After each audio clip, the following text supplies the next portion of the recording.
Hello, Westmount family.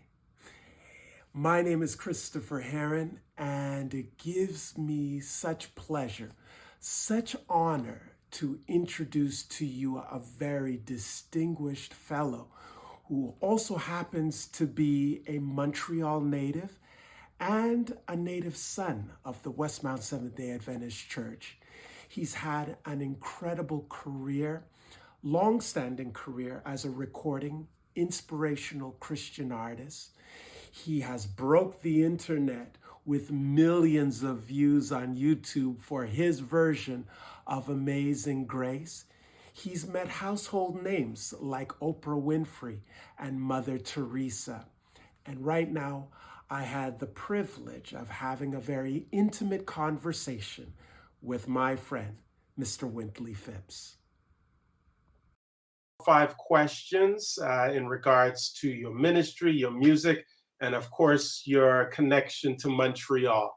All And right. I'll let you to be as colorful and as candid as you'd like to be. All right. Sounds good. Okay, so we will begin as of now. Well, it is good to have you this time, Pastor Phipps. And I want to first begin by congratulating you on the release of your brand new album, Amazing Grace. Oh, yes. Thank I you. did notice it on all the digital music platforms. It's Yeah. good to see that you're still being prolific with your recording career. Thank you. Thank you.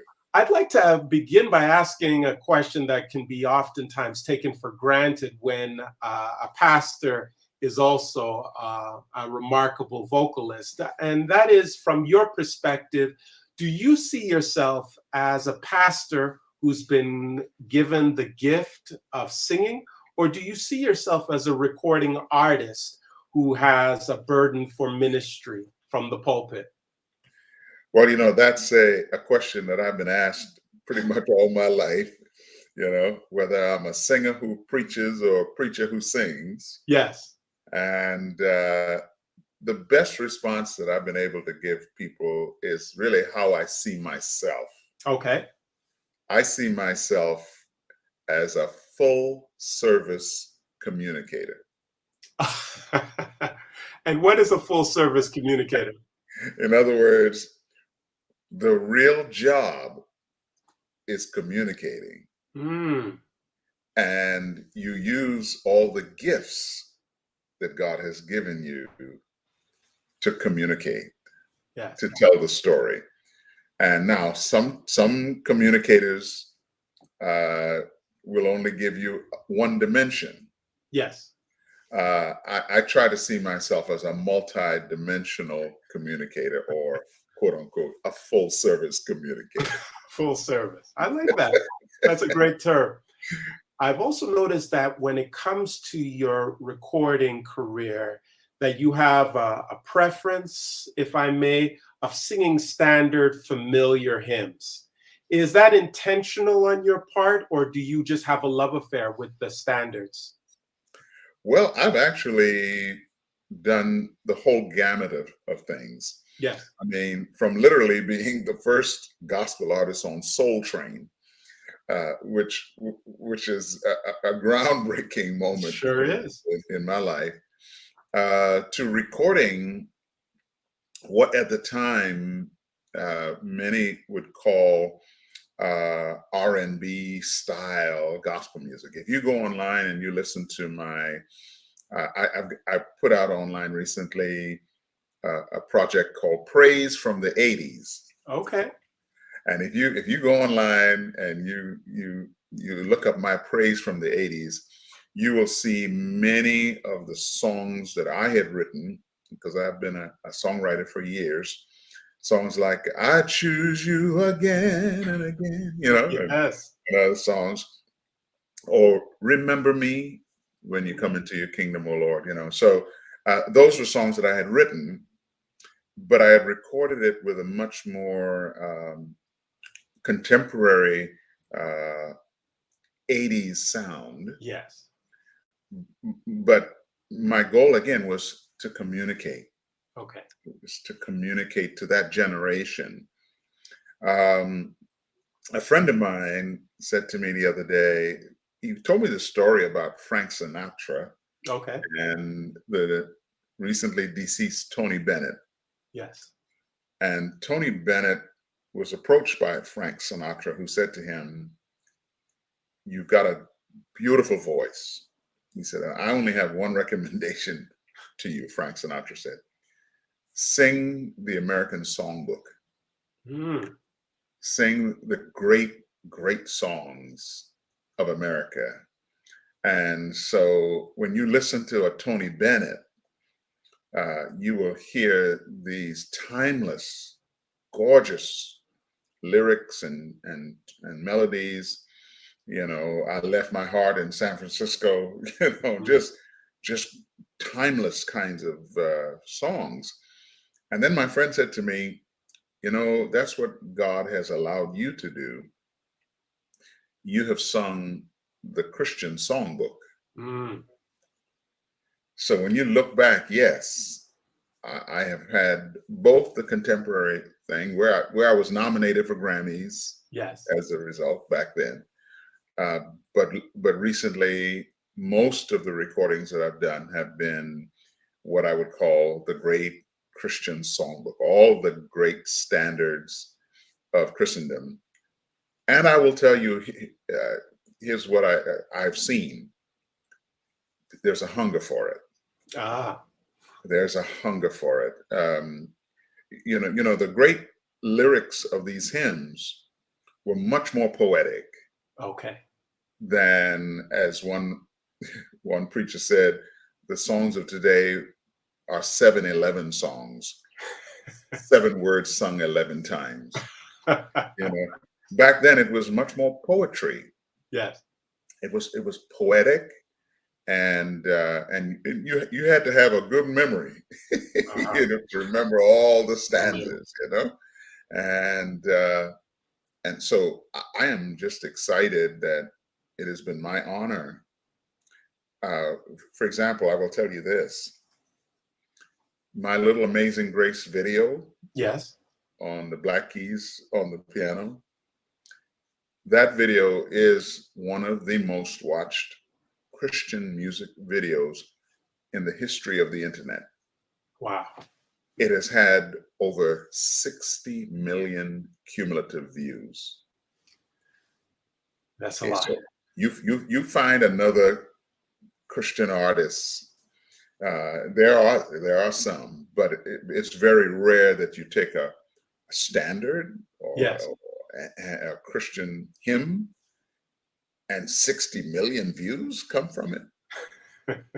You know, and so I believe that what God has allowed me to do will stand the test of time. Absolutely. And I think that kind of popularity, because of your gift as a vocalist, as an artist, has opened up some tremendous doors for you over the years. And Yes, three particular distinguishable and popular personalities that come to mind are the late Billy Graham, yes. the Gaithers, and even Oprah Winfrey. Tell me Yeah. about those interactions and how they in turn opened up your imagination for what ministry and music can do.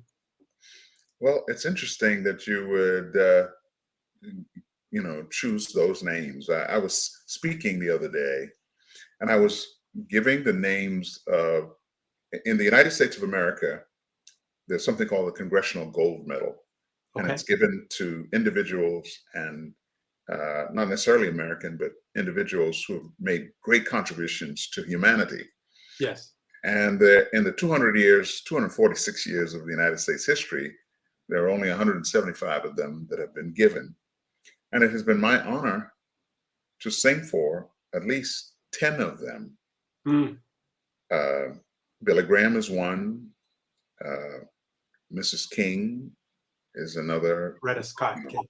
Coretta Scott King, Rosa Parks, Colin Powell, Mm. and there's just a long list of well, a long list of them, but there are 10 of them that are special. Nelson Mandela was Mm. one.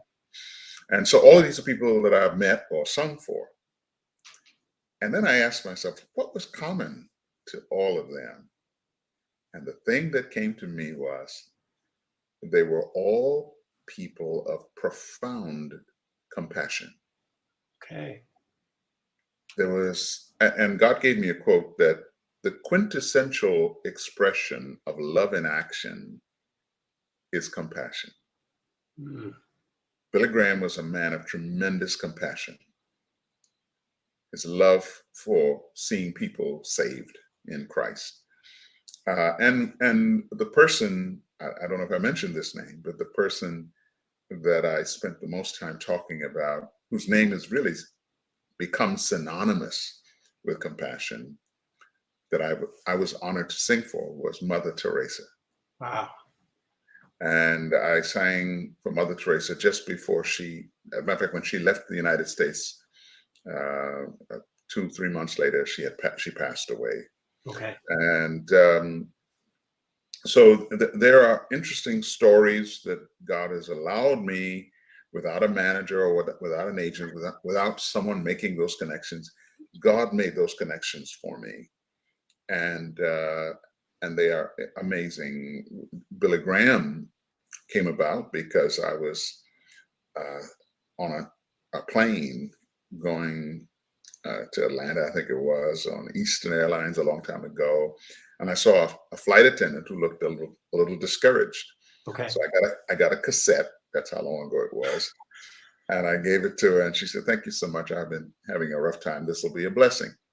Well, a few days later, she was on another flight, and she met a man by the name of Cliff Barrows. Okay. And Cliff Barrows was the music director for all of the Billy Graham Crusades. I see. He is the one you see in front of all the huge, massive choirs directing them. Okay. And she said, "Mr. Barrows, it's such an honor to have you on my flight." She said, "But can I ask you something? Have you ever heard of a young man by the name of Wintley Phipps?" He said, "No, I've never heard of him." She said, "Hold on a minute." And she went back to her seat and got that cassette and gave it to him and said, "This has been a blessing to me, but I want you to have it." And a few days later, I got a call from Cliff Barrows saying, "We want you to become one of the soloists with the Billy Graham Crusades." Wow. And so it was my honor for 25 years to travel different crusades with Billy Graham, even being with him in Russia, in Moscow, his first crusade behind the Iron Curtain in Moscow. And I'm singing "How Great Thou Art" because George Beverly Shea, who became a very dear friend, couldn't go. And I'm singing "How Great Thou Art" with a 5,000 voice choir behind me, just amazing moment. And so that's one of them, but and probably without a doubt, one of the most amazing people of compassion. I would almost say, out of all the people I've met, next to Mother Teresa, Oprah Winfrey has been the most amazing, compassionate philanthropist I've ever known. Wow. Um, a lot of people don't realize, and it's an interesting story how we met. I was singing in Baltimore, Maryland. I came down off the platform, felt a tap on my shoulder. Young lady said, "Excuse me, sir, I just heard you sing. I feel like I can talk to you. Do you have time to talk to me?" I said, "Sure." So she came by our home. We talked and prayed. And after praying with her, I said, "Before you go, God has impressed me to tell you He's going to bless you and give you an opportunity to speak to millions of people." She said, "No, you think God would do that for me?" Listen, my brother, she was making $25,000 a year. Yes. And I said to her one time, I said, "Oprah, remember when we met?" Of course, she became the first female Black billionaire in the world. I said, "But do you remember when we met? You were making $25,000 a year." You know what she said to me? She said, "Yeah, I remember." She said, "But you know something?" She said, "Wintley, I still have my tithe stubs." She kept her tithe stubs from when she was making $25,000 a year. And of course, she has an amazing school in South Africa that she built. I sang and spoke at the opening of the school there. And hundreds of girls come through her school at no cost. And then she sends them all to college, no cost to them. It's just, and that's compassion. Yes. That's Yes. compassion. And I built my U.S. Dream Academy. Some of you may have heard of it. It's an organization that provides tutoring and mentoring to children of incarcerated parents and children falling behind in school. Because one day I was singing in a prison. I began singing in many prisons, actually. But one day I was singing in a prison, and the young men, I'm greeting them. They're in their 20s. They're there for 10, 15 years. Mhm. And my heart was filled with compassion for these young men. Or one day I'm singing in a prison in Florida, and I sang Amazing Grace. A young lady came up to me, pregnant, about to have her baby in prison, tears in her eyes. She said, "Excuse me, sir." She said, "Your wife named Linda?" I said, "Yeah." She said, "That's my aunt." Mhm.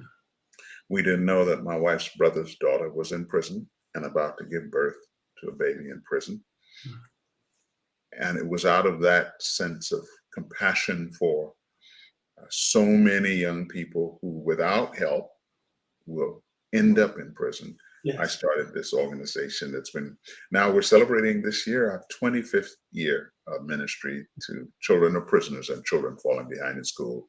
It's called the U.S. Dream Academy. And if you want to, you can just go online, usdreamacademy.org, and you'll see a little bit about who we are and what we've been doing for the last 25 years. That's a remarkable journey and testimony you've shared, and just the opportunity to meet so many remarkable people from all parts of the world, from Soweto, South Africa, to Moscow, Russia, and throughout the United States. And I want to bring it back to your beginnings, Trinidad, Montreal, Yeah. your humble beginnings. Tell us a little about what neighborhood you grew up in Montreal, what high school you went to, and how or when did Westmount become a part of your experience? Well, in 1965, when I was 10 years old, we boarded an Air Canada propeller plane. It wasn't a jet. It was a propeller Viscount plane. And I guess because it wasn't a long haul jet, we had many stops before we got to Montreal. We left Port of Spain and flew to Barbados and Okay. stopped there, and then we flew to Antigua and we stopped there, and then we went to Bermuda and we stopped there, and then we flew to Montreal. Lord have mercy, you wouldn't do that today, but and we were all decked out in our British bowler hats and new suit, and then landed in this fairy tale land called Canada, Yes. where I was dreaming there would be an apple tree on every corner, and and uh, and then becoming a part of my new country, my new land. I went to Carnation School, which is an Okay. elementary school, Carnation Elementary School. Yes. Lived down on Ducoutre. Cotonej. Yeah, I was in a little apartment down in the basement. Yes. Someone I heard a funny story. A man said one day, when people throw themselves out of penthouses because they've lost all their money, it doesn't happen to poor people because it's hard to kill yourself jumping out of the basement. But here we were living there, and or on Barclay, Yes. and but what really blessed me was Canada gave me, and Montreal in particular, gave me the opportunity to lift my sights and see the world Okay. that was possible from there, which it was more difficult to see that from a little island in the Caribbean. Yes. But so I was able to say, "Oh wow, there is a big world out here," because that's when you start hearing of Europe True. and Paris and Rome, and we didn't really hear about in Trinidad. All we knew were the round red mailboxes from Britain, and that's what you dreamt of. But when you got to Canada and you saw people from all over the world, you began to dream, and I began to dream. I will tell you as quickly as I can that my voice changed when I was about 14 and a Okay. half years old. And I've been sounding like this ever since. And there's some video, if you go on YouTube and you put in Wintley Phipps singing at 16, there's a little piece of video of me singing at 16 and what I sounded like at that age. Mm. And my father used to take us to Dorval to say goodbye to people, because remember when going to the airport was like a big deal, and Yes. you almost packed a lunch and made it an outing. And now it's commonplace for anybody and everybody, but back then it was a huge deal to say goodbye to people who were going back. And before leaving the airport, I'd look around, I'd see if anybody was looking, and I would grab a handful of the luggage tags and stuff them in my pocket Sure. and go home and get a pencil and print my name, Wintley Phipps, Flight 393 London, Flight 676 Paris, and just dreaming. And God blessed me with the opportunity to go to Kingsway College in Okay. Oshawa. And that's where I gave my life to the Lord. And but Town of Mount Royal High School is where I went to high school. Ah. And I don't know if you know it, but I played goalie. Ice Which hockey? Yes, which is the equivalent of Jamaican bobsled. In other words, I was able to play goalie because you didn't have to skate too far. Right. Right. You can stay right where there and try to keep the puck from going in. So I have really fond memories, and then of course, church. What's really amazing? The church at Westmount was such an had such an impact on my life. The people who came through, uh, but I particularly have memories of Elder Shirley Green. Okay. I don't know if you knew that name. No. No. Yes, he was a pastor in Montreal the time I was there in Montreal, Pastor Shirley Green. And lo and behold, when I moved to Florida 21 years ago, I became his pastor, because that's where they retired. I see. And both of them are deceased now, Carol Green and Pastor Shirley Green.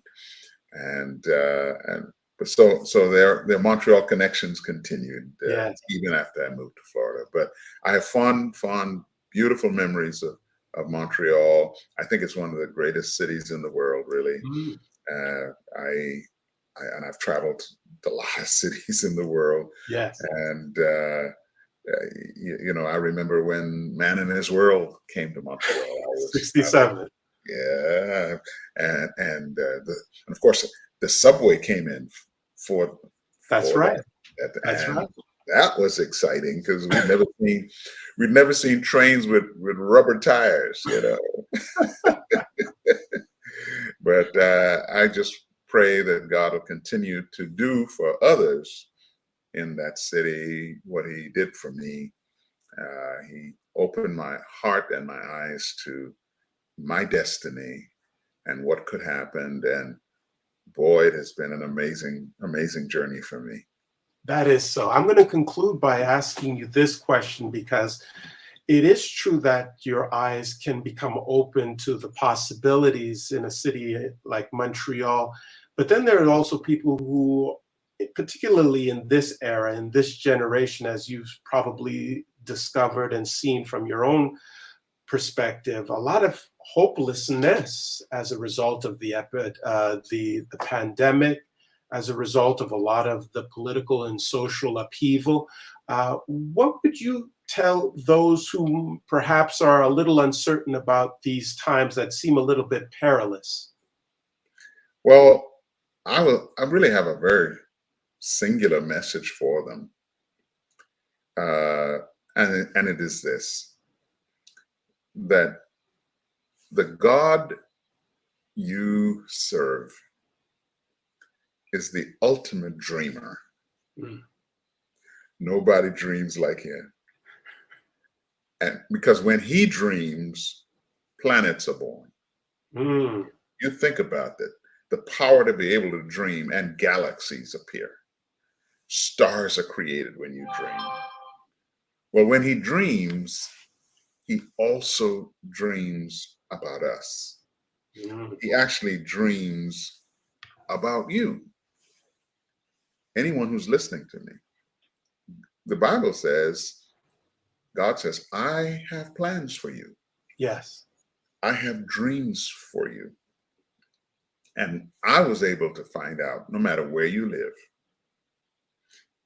whether it's Montreal, whether it is Miami or Chicago, no matter where you live, when you connect and catch a glimpse of the dream that God has been dreaming for you, and if you ask him to show it to you, he's not trying to hide it from you. Mm. He will show you what he's been dreaming for you, but he can't show you the whole thing because your little brain couldn't handle it.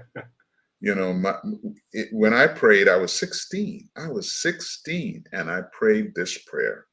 I said, God, whatever you want me to do, I'll do. I said, I'd love to travel and use my talents for you. And if that's your will for me, open the doors, let me see in some way. And then I said, God, if you want me to be a garbage man for you, I'm willing to be a garbage man. And a day went by and two men came up to me and said, are you Wintley Phipps? I said, yeah. I said, we've been hearing about you. We want you to travel and do singing evangelism with us. We're from a group called the Heritage Family and the Heritage Singers. And I was dumbfounded because I've never prayed and then seen that prayer answered before. Okay. And, but I will tell you that was the beginning because God, I heard that voice that I now know as God begin to speak to me. Mm. And this is what the voice said to me. I've seen your dreams. You know, at the time I wanted to be another Sly Stone, a little popular singer, pop singer, rock singer. And then God said, give me your dreams and I will let you glimpse a little of what I've been dreaming for you. And Christopher, God said this to me, if you can just be faithful to the best of your ability, I'm going to take your life down an unusual path. Wow. I'm 16 and I'm hearing this in my head. Yes. God said, you will sing to the masses. What? You got to understand that that possibility didn't exist for regular people Right. until the technologies of today. I could not imagine I would sing when God said you'll sing to the masses. 60 million people watching a video of yours.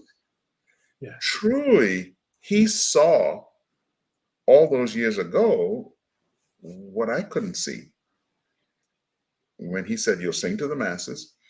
And then I heard the voice say you'll speak truth to people of influence and power. Mm. And that's been my ministry. That has been my life.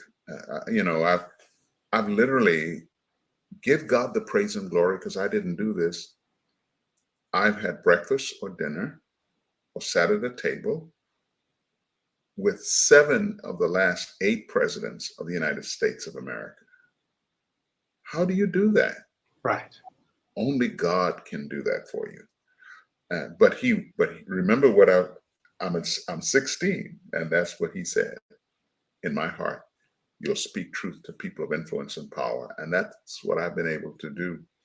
And so, my encouragement to anyone listening, pandemic or no pandemic, uh, opportunities lost for some of the people listening may have made wrong turns and have had experiences that have mired them in what seems like failure. They're not going anywhere. I want you to know God can pull you out of that slump, and he could put you on a trajectory where you get to live the dream he's been dreaming for you. Hmm. And he can do that for you even from Montreal. Well, Pastor Wintley, it has been such a pleasure to speak with you and to hear these very encouraging, very inspiring words. So thank you so much for sharing, and I wish you all the best, my friend. Thank you, Sarah. God bless you. God bless you too, my friend. Take care. Bye-bye. Bye-bye.